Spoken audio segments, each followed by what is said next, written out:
Iluminado, né? O Planalto iluminado ontem, Congresso Nacional, ontem à noite, na véspera desse momento histórico. E Altamiro Borges, felicidade de te encontrar novamente aqui. Feliz 2024 para você. Vai ser um ano decisivo para todos nós, meu querido Altamiro Borges. O que você está esperando para esse ano de 2024, em termos da nossa restauração de todo o nosso processo democrático, né?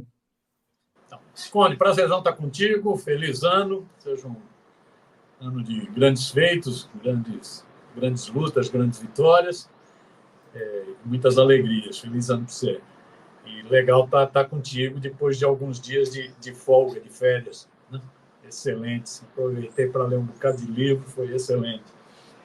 Então, Conde, o ato de hoje, primeiro sobre o ato de hoje, eu acho que é um ato importantíssimo, que é isso. Nós não podemos esquecer o que ocorreu no 8 de janeiro do ano passado, né? Não podemos passar pano, não podemos dar anistia para nenhum golpista, né? Então é importante realizar o ato de hoje para marcar a data, né?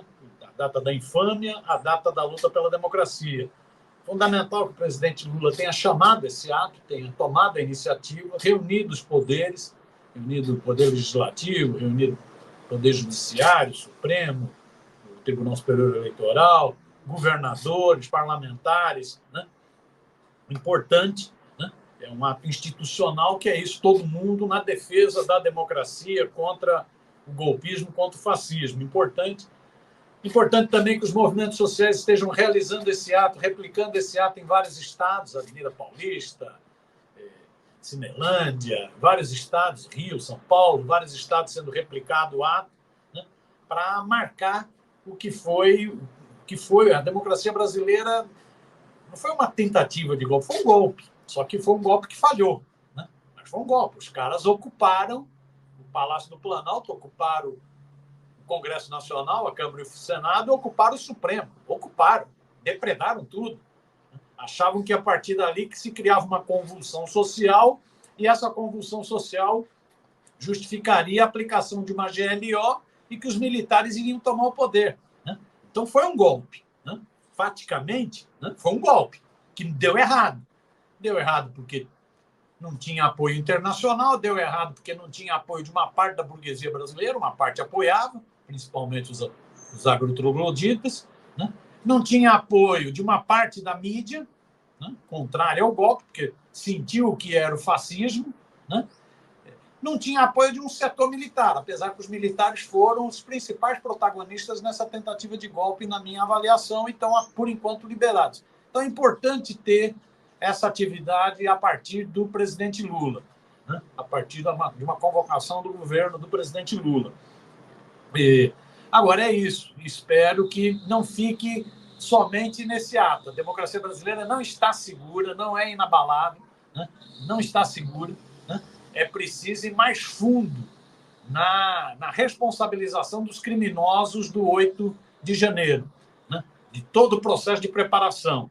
É preciso ir mais fundo, no meu entender, indo atrás de quem incentivou, de quem insuflou, indo atrás de quem financiou e indo atrás de quem organizou. É preciso levar para a cadeia Jair Messias Bolsonaro. Aliás, são as três frentes que a Polícia Federal trabalha, né? Financiadores, idealizadores e operadores, né? E me parece, aliás, vamos remeter um pouco também à série de reportagens que foram aí sendo publicadas em função da data, né? Em função da proximidade do 8 de janeiro, meu querido Altamiro.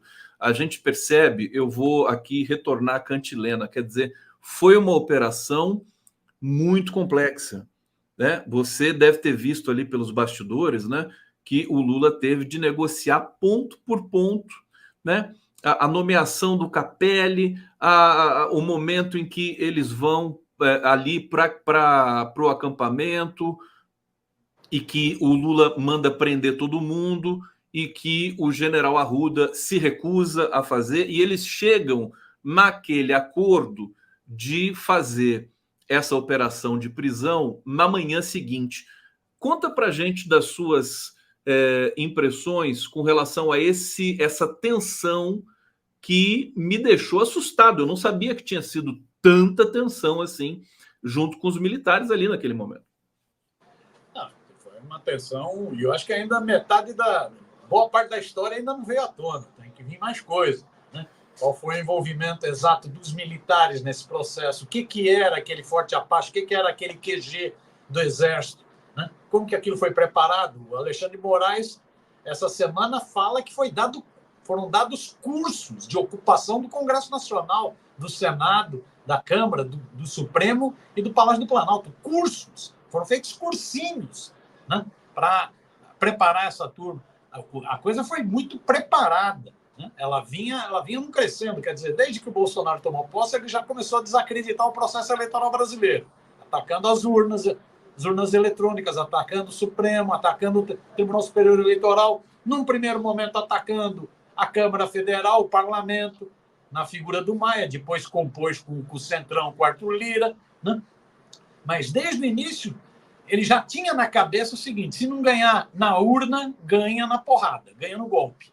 Né? Ele foi preparando, ele militarizou toda a estrutura de poder, ele fez várias atividades de estímulo ao ódio, aquele chiqueirinho no palácio, onde ele dava aquelas entrevistas, as lives, tudo era para preparar o clima, tudo era para preparar esse bando de bagrinhos, essa massa de manobra, esses malucos, esses, né, doentes que invadiram o Congresso, o Supremo e o Palácio do Planalto. Tudo foi preparado. Né? Às vezes a gente pega só o 8 de janeiro, mas isso vem de muito antes. Vem daqueles atos do 7 de setembro, né? Copacabana, Brasília, vem dali. Mesmo na reta final, vem terminada a eleição, derrotado, confirmada a derrota, ocupação dos acampamentos em vários QGs do Exército no Brasil inteiro, muita grana. Confirmada a derrota, a ação dos caminhoneiros bolsonaristas, o bloqueio criminoso das estradas. Confirmada a derrota, a tentativa de tumultuar a diplomação do presidente Lula no dia 12 de dezembro, aqueles atos em Brasília, quase invadir a sede da Polícia Federal, ônibus queimado, carros queimados. Não é isso? Confirmada a derrota. Uma coisa que era um crime gravíssimo, que foi planejado, deu errado, que foi a bomba no caminhão-tanque perto do aeroporto de Brasília, na véspera do Natal, no dia 24 de dezembro. Então, tudo isso foi planejado. Mesmo o ato do dia 8, que o Múcio está falando que parecia um piquenique, não teve nada de piquenique, foi tudo muito bem planejado. Né? Há, inclusive, informações né? A revista Piauí até fez uma reportagem longa sobre isso, né? Da ação de grupos de insurgência militares, né? Os kits pretos, mas a ação deles, preparação, né? Como foi feito todo o esquema em Brasília. Então, era uma operação muito complexa, que talvez tenha tido um time errado, dia 8 de janeiro era mais complicado. Né? Talvez isso tivesse sido planejado para antes da posse, né? 12 de dezembro ou 24 de dezembro. Né? Como não deu certo, ficou para 8 de janeiro, depois da posse. Né? Mas uma coisa planejada com muito dinheiro, muita gente incentivando, com senhas, não é isso? Festa da Selma, com senhas, né? Tudo preparado. Deu errado. Agora, o que a gente viu, Miro, é que poderia ter dado certo, né? A verdade é que eles estavam fortemente preparados para realmente provocar uma GLO, e aí estava tudo destruído, né? Você concorda com o Nassif de que a Janja realmente foi iluminada naquele momento, que ela lá em Araraquara, né? Foi uma cena, né, que agora o próprio Lula dizendo, né? Falando, a Janja avisou que GLO era uma fria. Porque a gente pensa assim, GLO, né? Está previsto na Constituição, também é um dos instrumentos de garantia da nossa democracia. Mas não é assim, né? Não é bem assim. Não, com a história dos militares brasileiros, com a história golpista dos militares brasileiros, com a história deles se acharem como partido moderador, isso, com papel moderador, com a história deles terem manobrado na Constituinte para o artigo que trata do assunto ficar meio vago, e eles fazem a interpretação de que eles são, né, que têm um papel de intervenção, né? não dava para confiar em milico mesmo. Não dava para confiar em milico. E você vê, inclusive, os manifestantes em Brasília, o que eles queriam era a GLO. Eles estavam atrás da GLO. Nesse sentido, eu acho que o presidente Lula, o ministro Flávio Dino, a primeira-dama, a Janja, tiveram um papel decisivo. Que nem disse o Lula, se os militares querem chegar ao poder, que ganhem a eleição. Eu não vou entregar o poder, foi o que ele falou. Né? A Janja sendo muito taxativa. A GLO é entregar para os militares, é golpe. Né? O ministro Flávio Dino, idem. Né? Então, eu acho que foram personagens importantíssimos na defesa da democracia brasileira. Né? Tiveram um papel decisivo na defesa da democracia brasileira. O golpe, se ele foi feito, você vê que ele foi mais violento do que a tentativa nos Estados Unidos. Nos Estados Unidos, que também foi 6 de janeiro. Ali foi 6 de janeiro, aqui foi 8 de janeiro. Também foi no processo da posse. Nos Estados Unidos, aquelas hordas fascistas, supremacistas brancos, né? Aquelas hordas terroristas, invadiram o Congresso Nacional, invadiram o Capitólio. Aqui, as hordas fascistas invadiram o Congresso Nacional, o Palácio do Planalto e o Supremo. Lá eles porque estava tudo ali pertinho também. Lá eles, mas se você tem uma ação planejada, você invade. Eles podiam ter tentado invadir a Casa Branca, podiam ter tentado invadir o Supremo, não, a Corte Suprema lá dos Estados Unidos. Aqui, por que o golpe não deu certo? Isso a história vai contar mais detalhes no futuro. Né? A gente vai descobrindo as coisas, por exemplo, essa questão do papel da Janja, da primeira-ministra, da Rosângela. Mas por que não deu certo? Eu acho que não deu certo porque não tinha o apoio de uma parcela da burguesia brasileira, uma parcela apoiada.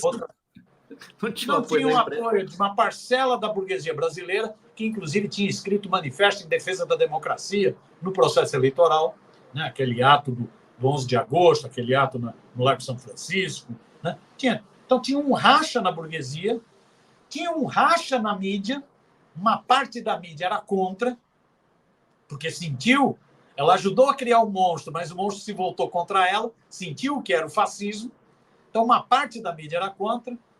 Não tinha o apoio da comunidade internacional, tanto é que a rejeição ao golpismo foi imediata no mundo inteiro, inclusive dos Estados Unidos. É que os Estados Unidos salvaram a democracia brasileira, mas inclusive os Estados Unidos se colocaram contra, a comunidade europeia, todo mundo se colocou contra, foi imediata a reação. E eu acho que o setor militar vacilou. O setor militar gostaria de ir para o golpe, mas percebeu o seguinte: vamos sozinho, não tem apoio comunidade internacional, Estados Unidos, não tem apoio de uma parte da burguesia, não tem apoio de uma parte da mídia. Tudo isso aqui foi o que garantiu o golpe de 64, tudo isso aqui foi o que garantiu o golpe de 16 contra Dilma. Agora não tinha. Então eu acho que isso levou, no timing, levou à derrota dos golpistas. Por enquanto estão presos, estão condenados, estão processados os que executaram, os bagrinhos que tiveram lá, a massa de manobra, os patriotários. Falta chegar em quem incentivou, quem financiou e quem organizou. Falta chegar nisso. Não dá para passar pano. É muito importante, então, lembrar a data, marcar a data. É muito importante ter o Museu da Democracia. O general Hamilton pode estar bravo com o Museu da Democracia, reclamando que está tendo muito gasto. Ele deveria se preocupar com gasto com picanha, com salmão, leite condensado, com prótese peniana, com Viagra dos milicos, com pensão de filha de militar. Isso ele devia ficar preocupado. É um gasto desgraçado, né? Para financiar muito milico que devia estar pintando sarjeta. Né? Isso é que ele devia ficar preocupado. Então, importante fazer esse ato para lembrar, né? Mas é preciso ir mais a fundo na investigação e na punição. Eu fico pensando aqui, Altamiro, o Brasil é pródigo em tentativas de golpe desde a sua fundação, desde que pisaram aqui os ocidentais. Golpe para tudo que é lado. E agora a gente tem também uma sessão de golpes fracassados. Né? Um golpe fracassado foi no suicídio do Getúlio Vargas. Né? O suicídio do Getúlio impediu um golpe ali em 1961, foi isso? 53. Não, 54. Isso, né? 54. 10 anos depois, a gente tem o golpe. E esse entra também para o rol dos golpes fracassados. Né? Graças, aí nós vamos ter de admitir, com todos os senões, Altamiro, que o governo foi competente. Vamos admitir. Você viu a complexidade que foi, né? Contornar a situação do acampamento. Quer dizer, nisso a esquerda e o PT, sobretudo o Lula, né? Eles sabem negociar. Se não tivesse essa capacidade de negociação, se o Dino fosse um truculento, ou se o Lula fosse um presidente, né, um Ciro Gomes da vida, aí estaria tudo danado, né? O que você acha?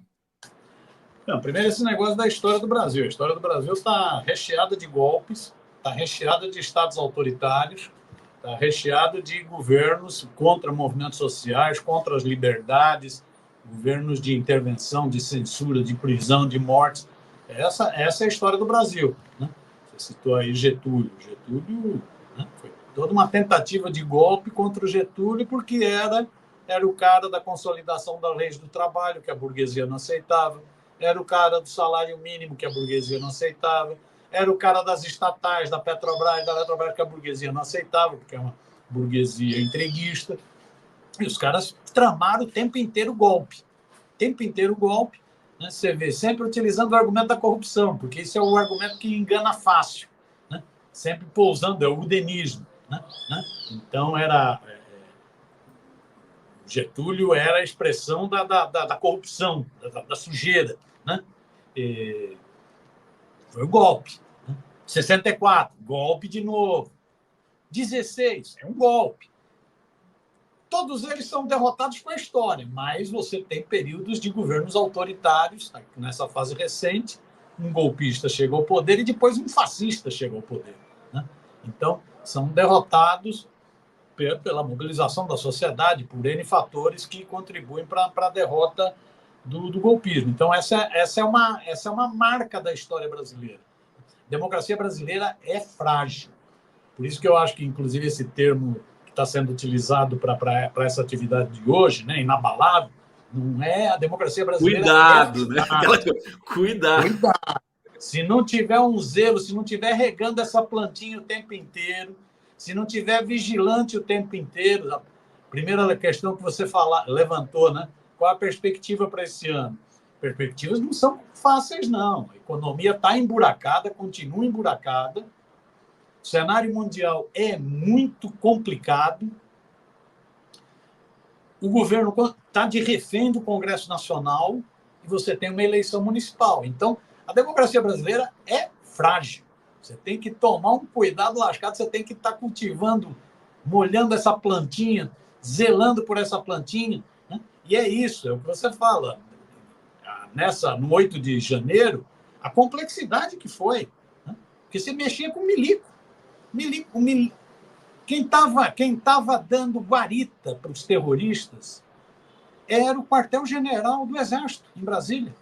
Era forte a parte. Mas assim, vou te colocar na parede. Você acha que o governo Lula foi competente?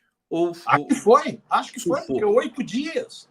8 dias, muita gente fica falando, não, mas tinha que fazer isso, fazer aquilo. 8 dias de governo. 8 dias. Quer dizer, e havia uma expectativa que na posse poderia, como já tinha ocorrido no dia 12 de dezembro, aquela tentativa de invasão da Polícia Federal em Brasília, queima de ônibus, queima de carro. Como já tinha ocorrido 24 de dezembro, a bomba no caminhão-tanque no aeroporto.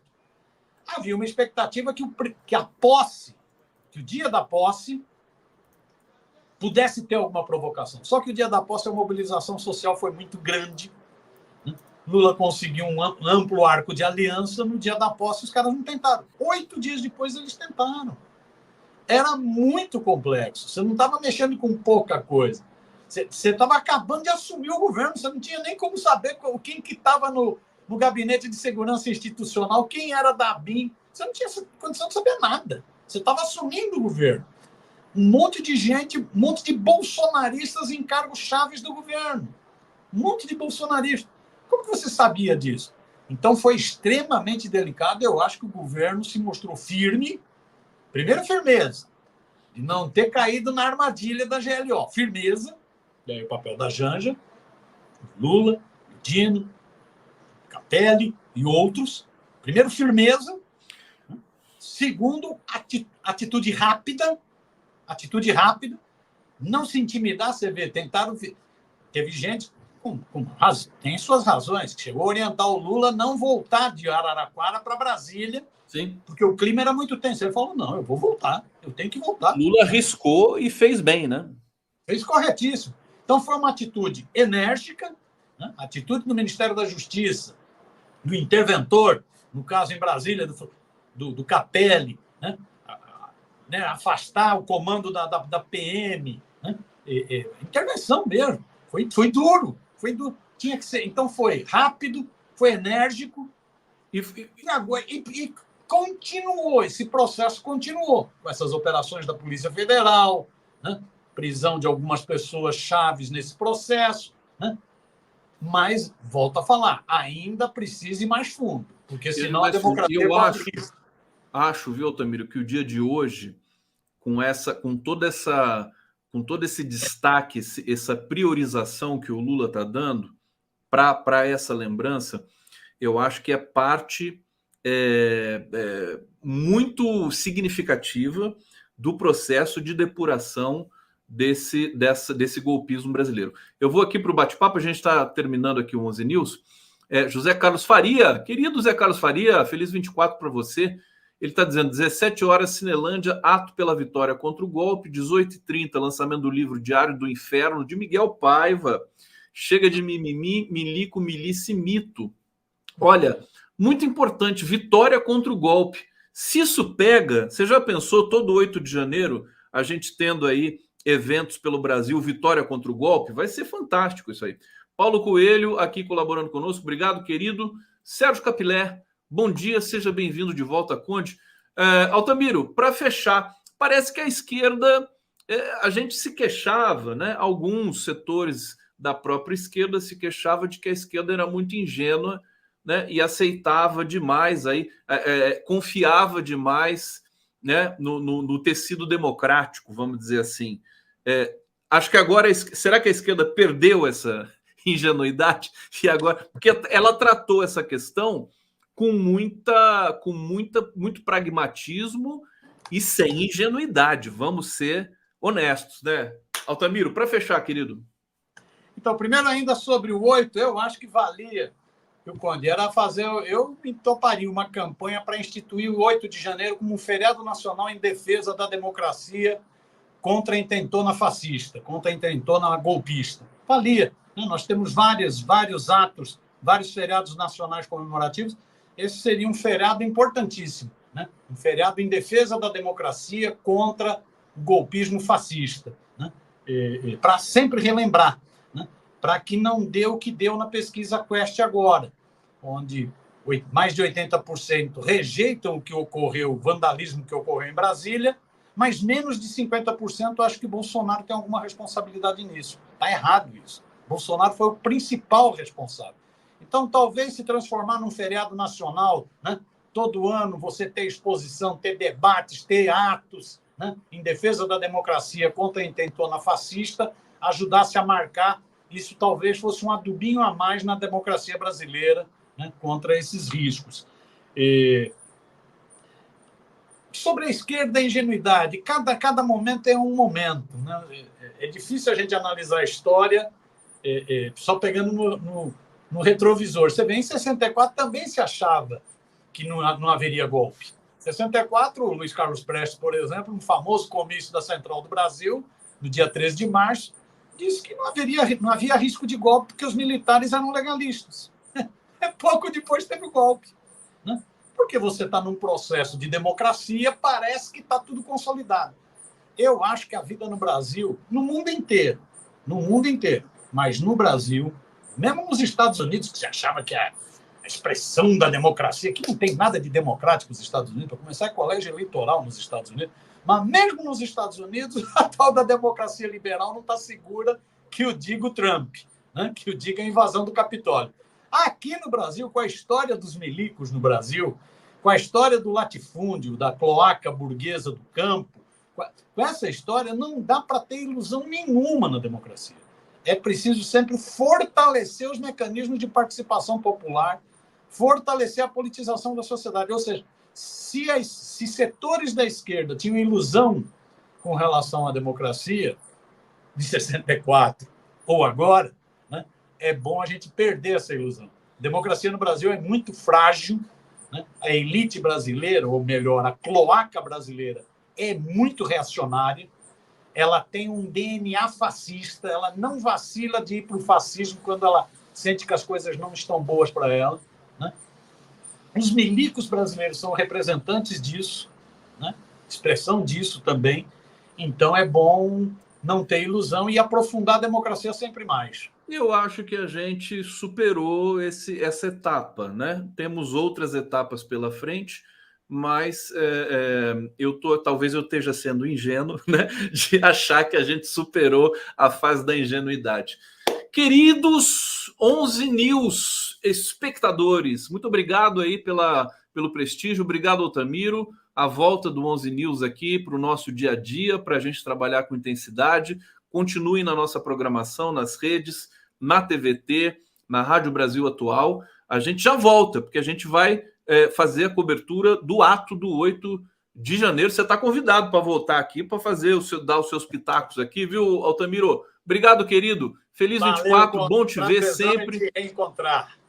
Essa fortaleza que é o Altamiro Borges, com a sua Mafalda ao fundo. E a gente vai soltar a vinheta aqui do 11 News. Voltamos às 14 horas para fazer a cobertura com vários convidados. Valeu, querido!